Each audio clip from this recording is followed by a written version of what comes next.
CTV News with Jack Morse. Thank you for joining us. A New Year's Eve discovery left a central Barrie neighborhood shaken. The body of a 10-year-old boy found inside of a home. Tonight, police have laid charges in his death. Joining us live now, CTV's Rob Cooper with more. Rob. Well, Jack, a tragic situation here outside a townhouse complex by Little and Bayview in Barrie's South End. And now investigators say the boy's mother has now been charged with first-degree murder. 6 days after finding the body of a 10-year-old Barrie boy inside his family townhouse, police today laid the first-degree murder charge. Barrie police refusing to answer any additional questions, but releasing this produced video on their website and social media. The boy was found deceased after police were called to a well-being check on New Year's Eve. The woman charged is the mother of the victim. Police say the mother was also found inside the home and was taken to hospital. Police, again, not disclosing what medical attention she required, but investigators say once she was cleared medically, they charged her with first-degree murder. The 47-year-old woman remains in custody tonight and made her first court appearance by phone inside the hospital. Officers from the Major Crime Unit and the Forensic Identification Unit are continuing their investigation. Police were called to this apartment complex by Bayview Drive and Little Avenue at around 3 in the afternoon on New Year's Eve. Neighbors say they are devastated with the young boy's death and the first-degree murder charge. It's sad because they seem to be doing okay. The kid is fine, the mother seems to be fine, but it's a shock to the whole neighborhood. And it's still hard for me to sleep sometimes. Now, police say because of the nature of the specific incident, updates will only be provided moving forward as the investigation permits. Now, we can tell our viewers there is a publication ban in effect preventing us from identifying both the boy and his mother, but we can tell our viewers, Jack, the mother is expected to be back in a Barrie court on January the 9th. Reporting live in Barrie, I'm Rob Cooper. Let's go back to you in the newsroom. Thank you, Rob. We're now nearly 2 weeks into weather dominating the headlines. Another round of snow yesterday, but today's main concern is freezing rain. Let's go now to CTV's Mike Lang, who's outside. Mike, how's our region dealing with all this precipitation? Well, Jack, yesterday's snow stopped by around midday, which allowed for snow removal crews to catch up overnight and this morning. But they're running out of places to put all the snow, and today they had to shift from plowing to salting. Another day, another weather warning, and another morning of school buses getting pulled off the roads. This after Environment Canada issued a freezing rain warning for much of southern Ontario. Alongside the roads, snowbanks in Barrie getting taller. The city acknowledging that they're making it difficult for residents to see when they're pulling out of their driveways. Unfortunately, the plows have a fixed blade on them, so we don't really have an opportunity to direct the snow and eliminate that problem. So that's going to be something that's probably going to continue for a while. While the snowbanks are growing, most major routes were snow-free as of Tuesday morning. The effort's coming at a cost. The city says the bills are accumulating as fast as the snow is falling, and that its $9.3 million snow removal budget could be exceeded by nearly $2 million. We've received about 210 centimeters, which is about 7 feet, so that's roughly 75% of our annual snowfall. Mounting snow also a challenge for fighting fires. On Monday, Collingwood firefighters encountered a snow-covered hydrant while responding to this scene at a local auto shop. And in Springwater, fire crews say they spent nearly 10 minutes trying to access a hydrant in Midhurst. It started as a vehicle fire, very quickly got into the garage and then into the structure of the home. So that 10 minutes can be crucial. No injuries were reported in either case, but residents are being asked to take some ownership too. It does just allow us to be more efficient with the response. As the snow shifted to freezing rain Tuesday afternoon, Barrie City crews back at it, laying down salt and sand.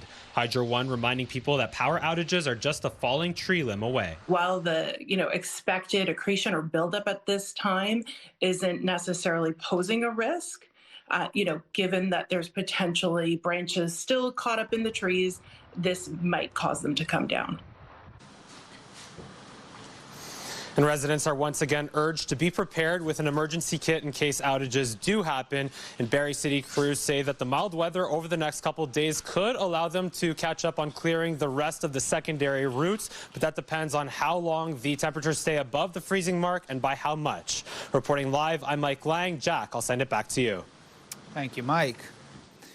Barrie's winter parking rules are in effect, and drivers are being reminded to plan ahead. Overnight street parking is banned until the end of March in most areas. Cars must be off the road from midnight to 7 in the morning. Downtown, the restriction runs from 3 to 6 in the morning for snow clearing.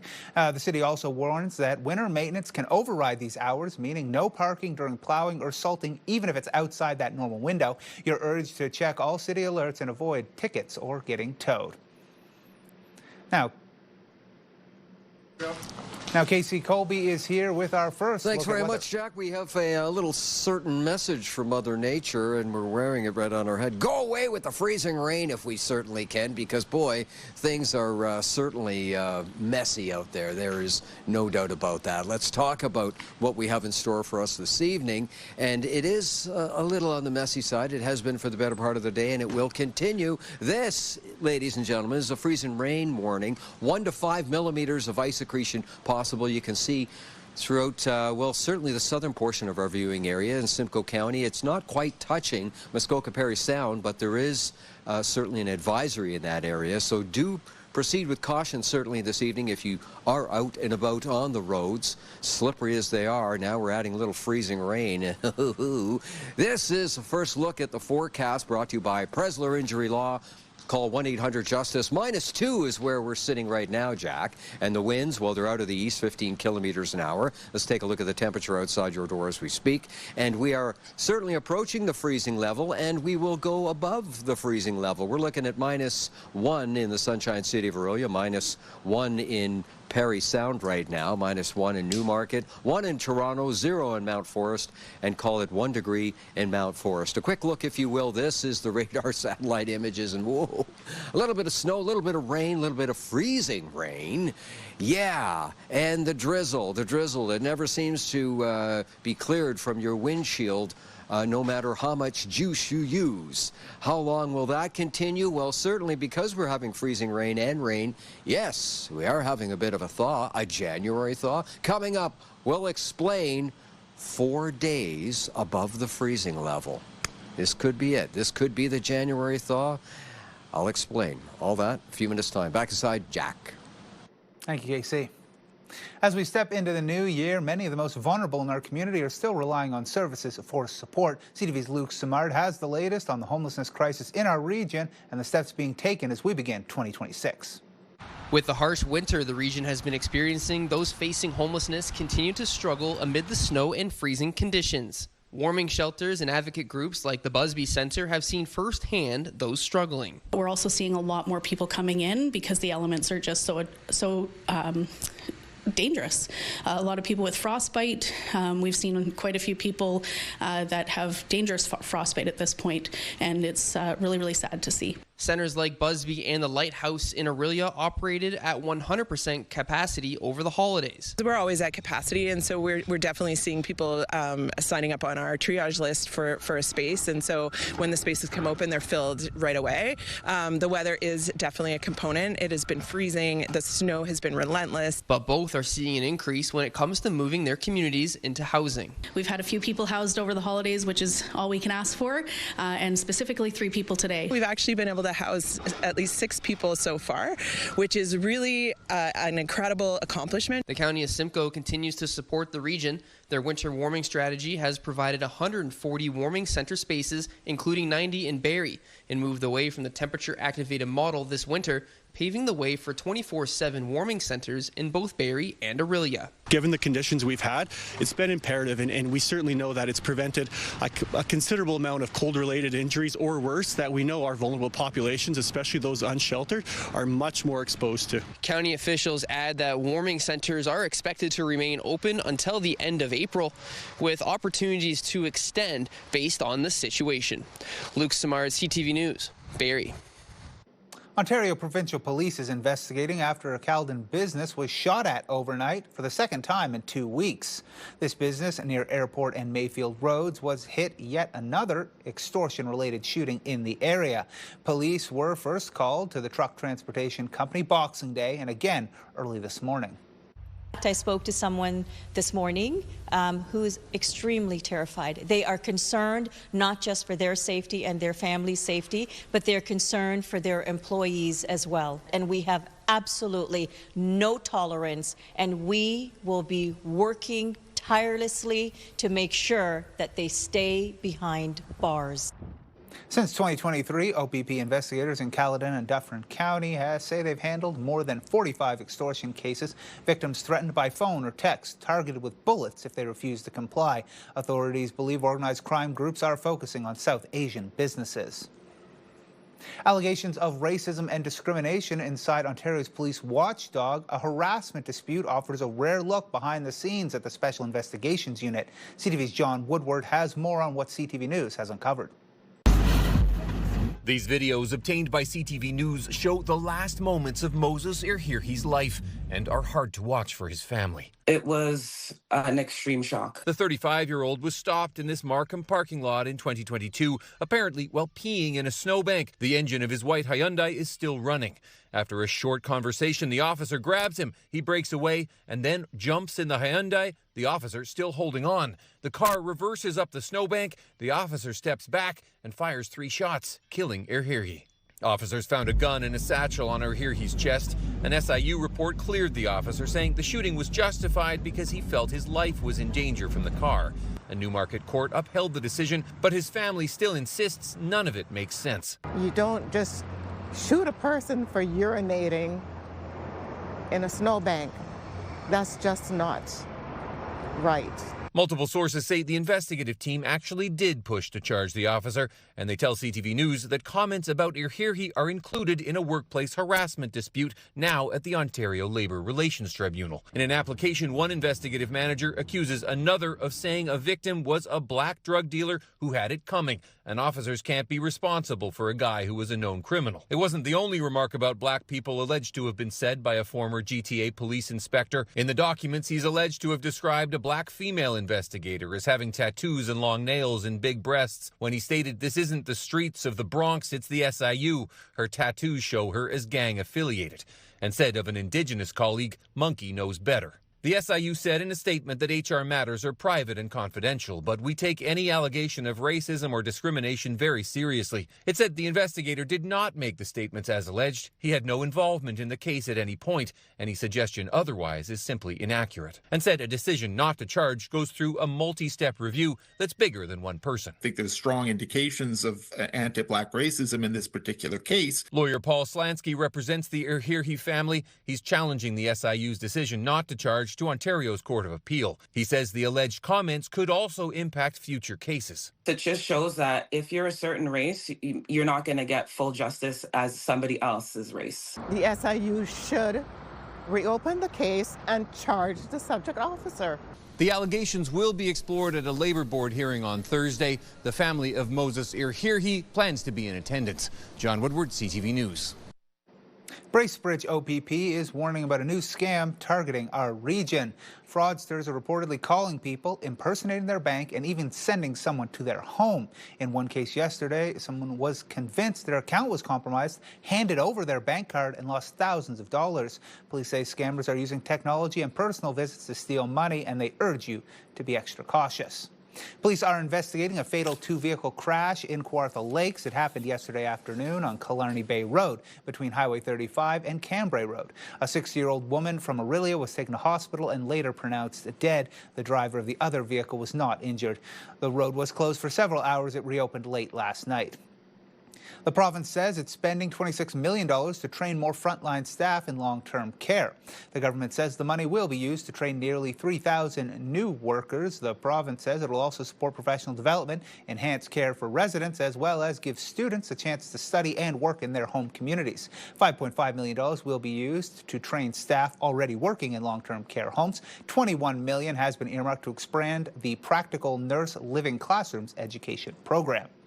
Some lawyers say Ontario's new online court portal, designed to streamline access, is causing unpredictable delays and new hurdles. Launched in Toronto last fall, the portal allows users to file documents, pay fees, and access virtual hearings for non-criminal cases. But lawyers say tasks that once took a day or two, like scheduling a motion, can now take weeks. They also say the portal isn't fully synced with the Superior Court of Justice document sharing system and may not show all cases a lawyer is involved in. Now, flu cases remain high across the country, and health experts say it's not too late to get your flu shot. The flu virus, first of all, there's 3 flu viruses that circulate seasonally. They all mutate. That's just what they do. They do this every year. They're going to continue to do this for the foreseeable future. That's what viruses do. And that's why the vaccine is slightly different every year. The flu virus mutates. We try to catch up with the vaccine, and it's a bit of an arms race. This year, the vaccine does not cover H3N2 as much as we would like. It still has some protection, just not as much as we would like. And remember, when we talk about protection, we're not just talking about protection against infection. We're also talking about mitigating severity of infection if you do get an infection and had the vaccine. The World Health Organization says influenza activity is up globally, with the H3N2 strain most common for most of the world. As a reminder, the new RVH Cold and Flu Clinic is now open and running every weekend through to March. Canada and more than 24 allies have signed a statement pledging to secure Ukraine from further Russian invasions if there's a viable peace deal. Prime Minister Mark Carney in Paris for a summit of the Coalition of the Willing, a group of more than 30 nations pledging security guarantees. That includes the United Kingdom and France having physical hubs in Ukraine for armed support. It's unclear if Canadian soldiers would be deployed on the ground. And Carney met with the Prime Minister of Denmark in Paris. He told the leader the future of Greenland is solely up to her people. That comes as the Trump administration once again talks about annexing the Danish territory. Denmark's Prime Minister thanked Carney for his support and his commitment to work together as NATO allies, particularly when it comes to securing the Arctic. A sure sign of the season, an icebreaker back in Midland Harbor, but this year it's a lot bigger. That's the Vincent Massey. She normally works in the St. Lawrence and North, but is on loan to the Great Lakes this year. The normal icebreaker is out for repairs, and the big new ship in the harbor brought out the crowds. He wants to see cool stuff. He likes big boats. What do you think, pal? Pretty cool? Yeah. Just watching the ice break up, never seen it before, so thought I'd come down and have a look. The ship is in Midland earlier than normal, and some were caught off guard. I was just speaking to a member of the public who had advised me that they saw a fishing tent out there. The ship had been headed to Thunder Bay, but took a quick detour to clear the way for a grain barge. Barge are not very efficient in ice. They don't have the structural all in front of the ship are not very good. So we have very good icebreaker who can do the job very easily. It's quite a show to watch, but icebreaking can be extremely dangerous for anyone on the ice. No ice is safe ice, and especially with the icebreaker coming in, we want to remind people to not go out on the ice because it's even more unstable. Icebreaking can leave ice in poor shape even after the ship is gone, making it dangerous to cross. The ship is continuing its journey up to Thunder Bay, but it's expected to blaze the trail to Midland a few more times this season. As many Canadians head back to work after the holidays, not everyone's returning completely recharged. A new report suggests worker happiness slipped in the final stretch of 2025. Our personalities have this guilt. Rest is a 4-letter word, but we don't realize that being productive and engaged and doing better at our job requires it. In December, Canada's workforce happiness score fell slightly to 6.8 out of 10. According to the latest ADP data, Canada Happiness at Work Index, less than a third of employees took all their vacation days last year, and even those who did take time off spent an average of 17 extra hours prepping or catching up. Less than half of adults in Canada are meeting recommended physical activity guidelines. That, according to the 2025 Participation Report Card, it gives the nation a C- when it comes to exercise and a D when it comes to steps, strength training, and sports. Participation says inactivity costs the country $3.9 billion in avoidable health care every year. Adults who move daily lower their risk of depression and dementia by 30%. But modern lifestyles and technology are keeping people off their feet. Barrie Colts co-captains Cole Bedouin and Kashawn Etchison are heading home from the World Junior Hockey Championship with hardware. McKenna centers it. Here's Hayes with the backhand shot, ripping it down, rebound, score! Team Canada grabbed a bronze medal with a 6-3 win over Finland in Minnesota. Bedouin posted 3 goals and 5 assists. Aitchison added a goal and 3 assists from the blue line. Canada missed a shot at goal after a semifinal loss to Czechia. Back home, both players continue to lead the Barrie Colts, Bedouin in points and Aitchison in goals. Still to come, the Barrie Colts are shaking up the roster with a major trade. We'll break down who's coming, who's going, and what it means for the season. Plus, we'll share a sneak peek into the fresh lineup of a must-see exhibition now underway at the McLaren Arts Centre. You're watching CTV News Barrie.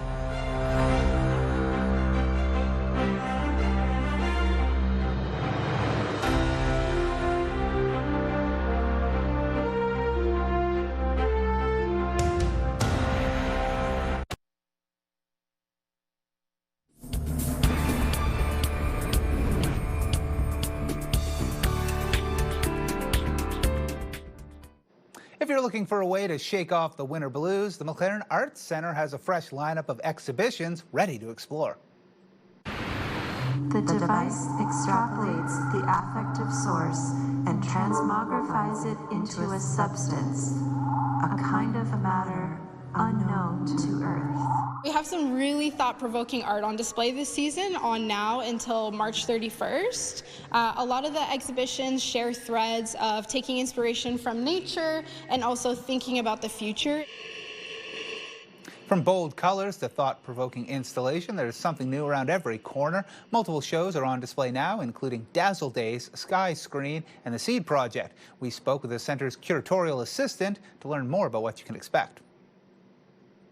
So we have so many different spaces in the McLaren, and they all offer something different.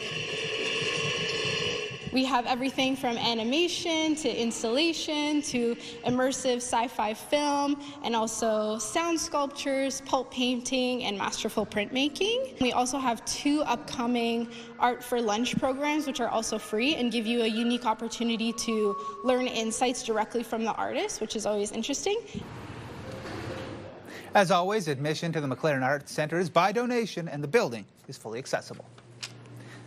Canadians are being encouraged to share their hockey history alongside stars like Connor McDavid. The Edmonton Oilers captain is kickstarting a donation drive for the Great Canadian Jersey Initiative. Donated hockey sweaters will be turned into patchwork jerseys to be worn by Canada's top players. The Newmarket native gave the York Simcoe Express jersey from his minor hockey days. He says every jersey a player wears carries a story and a special meaning. A lot of blood, a lot of sweat, and just great memories, honestly. You know, I really feel like minor hockey is kind of the grassroots of hockey in this country. You can drop off an old hockey jersey at any Rogers store, including the one at Georgian Mall. Until January 15th, the donated jerseys will be turned into custom designs by former Barrie Colts player turned fashion designer Cameron Lizotte. The Barrie Colts made a big move, acquiring defenseman Parker Von Richter and forward Mason Zabinski from the Brampton Steelheads. In return, Brampton receives forward Sam Black and a package of future draft picks through 2026, 27, and 29. We're pretty excited about this team going forward, so it gave me some options. We didn't know, how the start of the year was going to go. We lost a lot of guys last year, but, this team's worked real hard. So to be able to go out there and add a couple guys like Mason and Parker, I think are just big additions. So in terms of fitting them in, I mean, for my job and for my sake, it's going to be easy. I'm just going to tell them to be them because that's exactly why we traded for them. We love who they are as people, first and foremost. They're leaders off the ice. They're good people. They love to compete. They love to work hard. They're fearless competitors. They have a relentless pursuit on the puck. So I feel like it's going to be a pretty easy transition for them. With Barrie sitting at the top of the Central Division, all eyes are on the OHL trade deadline Friday at noon. The 2 new players will join the Colts lineup the next time they hit the ice Friday night in Guelph. For information on all our local events, along with other stories, you can go to ctvnews.ca/Barrie. That's where you can watch our news live online and find all of our local stories and breaking news as it happens. You can just scan that QR code on your screen to head to the site. Still to come, the Consumer Electronics Show is underway in Las Vegas. We'll give you a look at the latest toys tech giants are showing off. First, let's check in with KC in the Garden. Hotspot in Canada today, 8 degrees, Estevan Point, British Columbia. We're warming up. Coming up, are we Estevan worthy as far as temperatures go? I'll let you know that and more. And our weather watcher artiste, well, have a look. Yeah, Abigail says, let it snow. Not freezing rain. Yeah, Mother Nature. You're watching CTV News Barrie.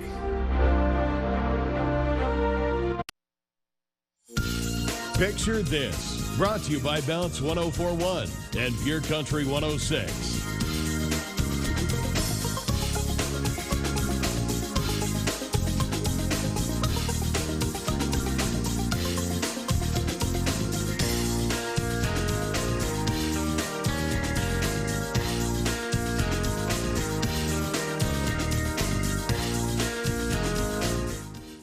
All week long, we want to see how you're starting 2026, whether you're chasing a new goal, trying something different, celebrating, or just having fun. You can send your photos to picturethis@ctv.ca. Now, speaking of starting the year off, we talked about this yesterday about our resolutions to be nicer. I don't think your hat, Casey, is following that. No, it's not. I'm telling Mother Nature. You got to be nicer to us. Go away with this freezing rain, because we don't want that, Jack. It's way too slippery out here with freezing rain. It's slippery enough as it is just with the snow. And boy, have we ever had a lot of snow. A full winter's worth, some might say. And yeah, we're just approaching mid-January. Let's continue on with the forecast right now and see if that whole situation with the freezing rain does in fact go away. This is the temperature as we speak outside your door. Looks like -1 in Parry Sound, -1 in Newmarket, -1 in Alliston, 1 degree in Toronto, and 0 in Mount Forest, and also 0 holding steady, 0 in Owen Sound, home of the Owen Sound attack, I might add. This is the almanac. -3, -6, that's the high, that's the low. A record 8 degrees, so we've been Estevan worthy in the past. Estevan Point, British Columbia, incidentally, a hotspot in Canada. That was back in 2007, -31.1, way back in 1896. Sunrise, sunset, more than 9 hours of daylight, ladies and gentlemen. Hallelujah. This, is the forecast, radar. And as you can see, away we go with the freezing rain. Go away, go away. And plenty of cloud cover, but it's taking its time leaving, and it's leaving some souvenirs behind in the form of mixed precipitation. And, well, why don't I explain? Southern tip of Georgian Bay, Lake Simcoe, overnight temperature settling in. -1, -2, low-lying fog, and 2 to 4 centimeters of snow mixed with some ice pellets.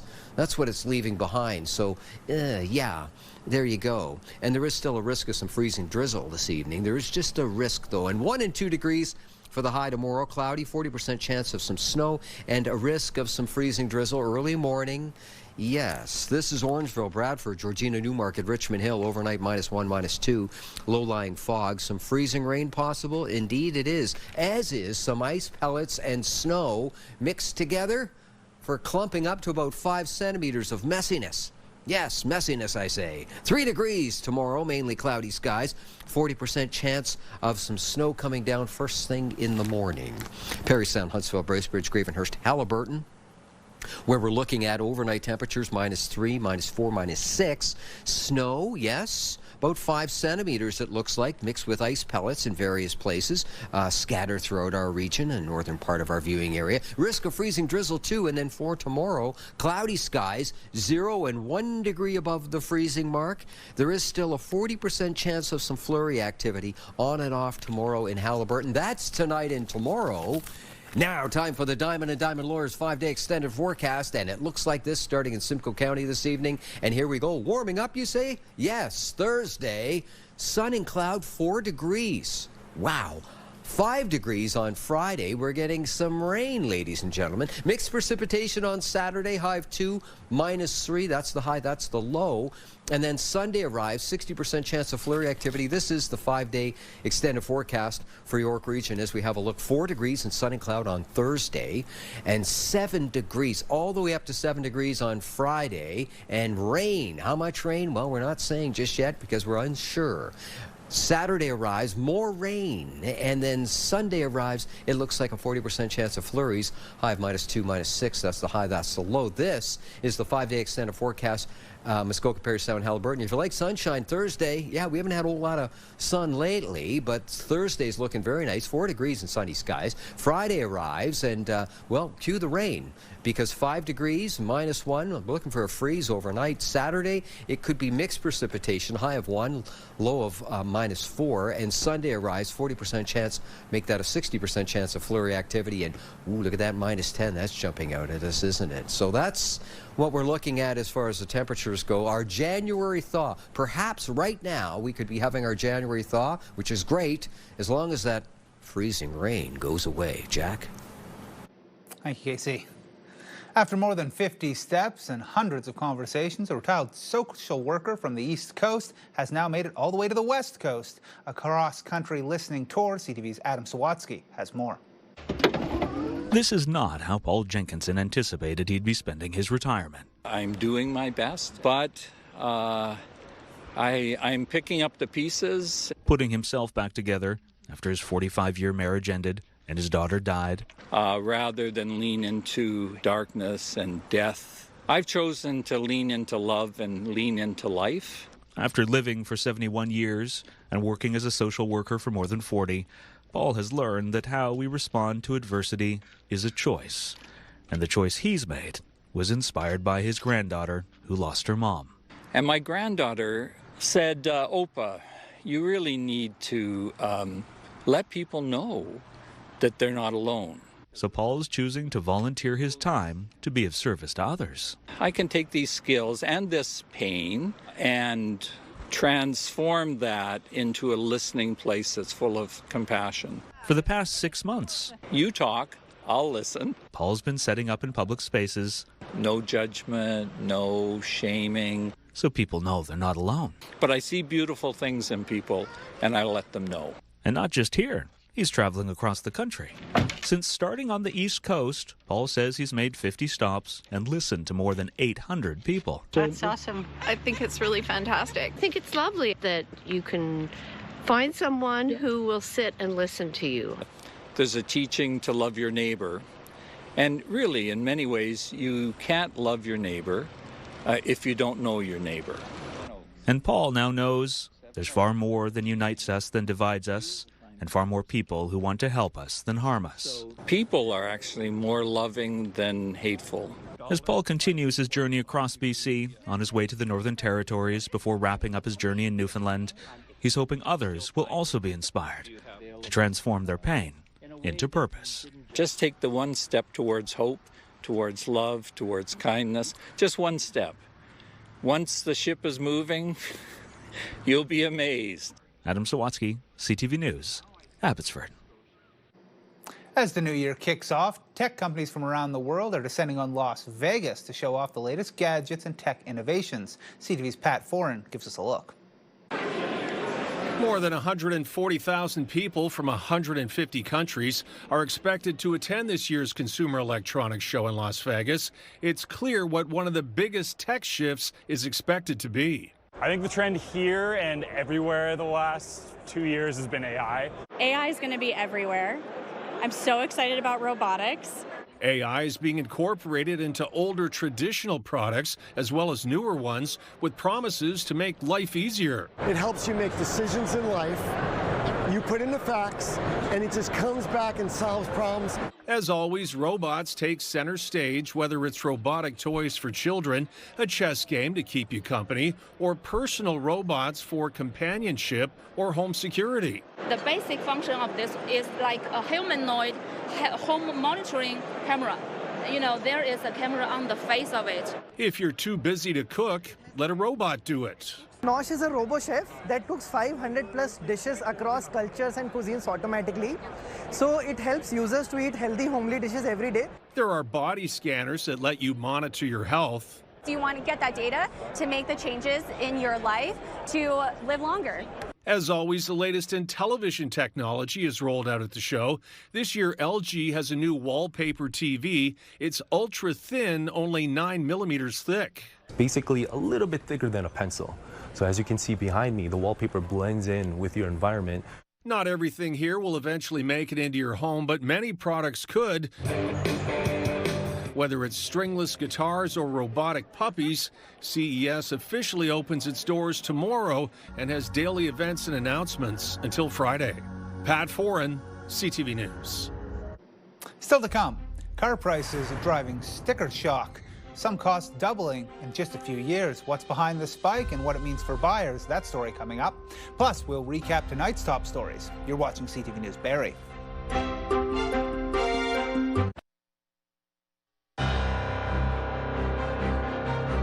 Recapping our top stories, a 47-year-old Barrie woman is charged with first-degree murder in the death of a 10-year-old. Police say the child was found inside a central Barrie home on New Year's Eve. The woman was hospitalized, charged after being medically cleared. She appeared in court today.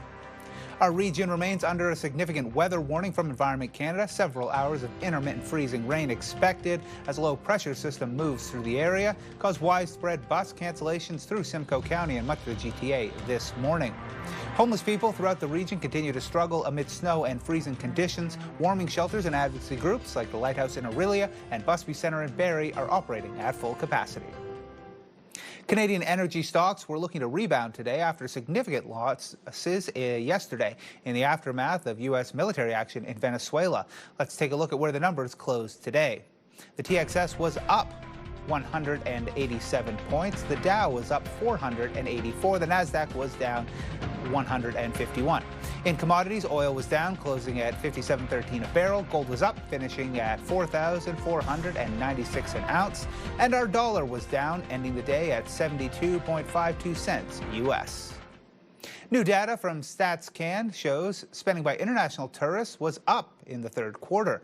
Tourism spending rose by 0.7% as more international visitors spent money across tourism industries. Accommodations saw the biggest jump. Spending by Canadian tourists at home slowed, increasing by just 0.5%, down from the big boost we saw in the second quarter. Air Transat pilots have ratified a new 5-year contract with the carrier. The Airline Pilots Association says 91% of members who voted cast ballots in favor of the agreement. It was reached just hours before a potential strike last month. This is the association's first negotiated deal in more than a decade. Terms haven't been disclosed yet, but the union says the contract improves pilots' competitive position in the airline industry. And speaking of travel, car prices have skyrocketed in recent years, some cases doubling. CTV's Matt Grillo has more on where the auto market might be headed this year.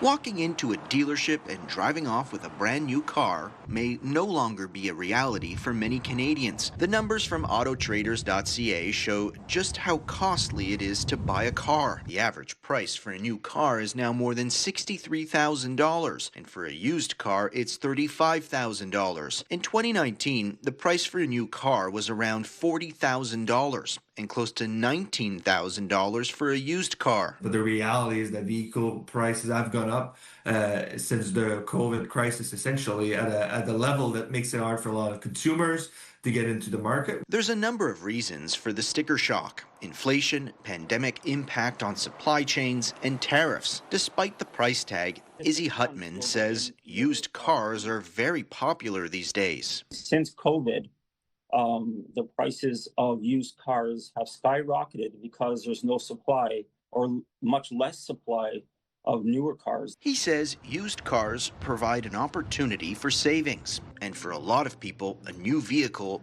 is out of reach. It costs too much money, and as soon as they leave the dealership, they depreciated minimum 10% as soon as they drive off the lot, let alone all the extras and extended warranties on life insurances and paint protection, fabric protection.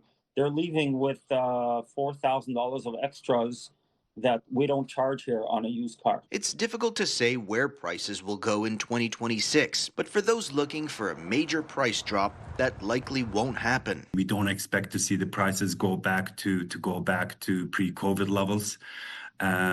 This is the new norm. So if you have been thinking about, okay, it used to be $25,000, now they're mid-30s, I'm going to wait it out, I would not suggest that. Experts agree, if you're looking to buy a car, doing your homework and knowing the price point can go a long way to finding the right car for your budget. Matt Grillo, CTV News. Still to come, a new infielder joins the Toronto Blue Jays. More on the team's grand introduction of their latest signing coming up after the break. You're watching CTV News Barrie.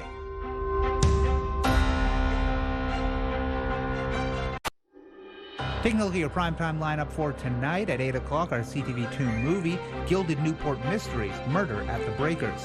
At 10 o'clock, Criminal Minds, and CTV News at 11.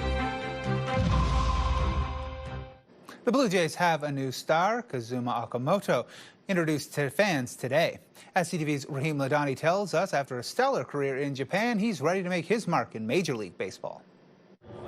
Meet the Blue Jays' newest $60 million player, and he's already working to endear himself to the fan base. Hello everyone, my name is Kazuma Okamoto. I am very happy to join Blue Jays.